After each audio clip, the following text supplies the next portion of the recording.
Eu acho que a gente também vai entrar nisso também quando for falar de Maria, na primeira igreja e tudo mais, mas seguindo essa coisa do sexo, né, de não falar sobre o sexo e as pessoas usarem esse trecho e pegarem, manipularem do jeito que elas acham interessante, de repente para um motivo social ali, por que que tem tanto isso, né, na Bíblia? Tipo, e aí também você pode me corrigir se eu estiver errado, mas a metáfora do conhecimento e da maçã também tem a ver com a sexualidade, com a descoberta. Por que que isso é tão condenado?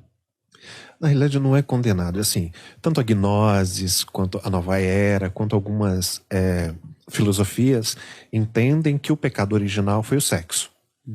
A Igreja Católica pregou isso durante muito tempo também. E aí tem toda a simbologia da serpente, né, como o objeto sexual. Quando você vai para a Bíblia e você vê os castigos que a serpente tem, como a serpente como castigo, ela tem rastejar. Porque não era serpente, era dragão. A Bíblia fala sobre os dragões o tempo inteiro. Eles eram alados e aquela espécie perdeu as asas. Mas eu não entendo como algo sexual. O sexo sempre foi... Se você for para um lado de civilizações, antes dos Atlantes nós tivemos... Qual era a outra civilização antes dos Atlantes? Não sei exatamente antes. Falam que a primeira é os sumérios, não é isso? Não. Antes de eles encarnarem como seres humanos sexuais, porque eles acham... o pessoal da Nova Era, eles acreditam, do esoterismo, que os Atlantes, eles eram uma civilização mais avançada que os humanoides, nós aqui, porque eles tinham telepatia, tinham outras coisas. Mas antes tinha uma outra civilização, talvez eu lembre. Nurianos, Pleurianos, vou lembrar.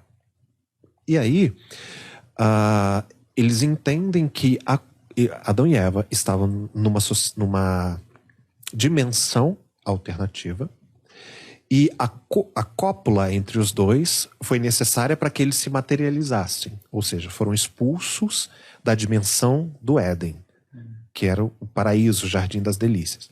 Eu não acredito assim. A mitologia, ou o simbolismo de Adão e Eva, ou a história de Adão e Eva, tem muitas coisas a desejar? Tem. A gente não precisa ser hipócrita dizendo que não é perfeito. Não é. Tem muitas pontas soltas. Mas eu acredito que ali era uma provação. Quantos anos, quantos séculos Adão e Eva ficaram ali até serem convencidos do contrário, a Bíblia não diz. Porque o tempo só começa após o pecado. Antes você é imortal, por que você vai contar o tempo? Sim. Então, o pecado acontece, que não era uma maçã, óbvio, né? Mas o pecado acontece e aí o tempo começa a correr. É muito estranho um animal começar a falar, mas não necessariamente ele falou, porque se a gente imagina que Adão e Eva eles não tinham as limitações dos mortais, logo eles tinham telepatia. Logo eles podiam se transportar. Então pode ser que foi uma indução mental. Por isso que Adão não... Mas são pontas soltas.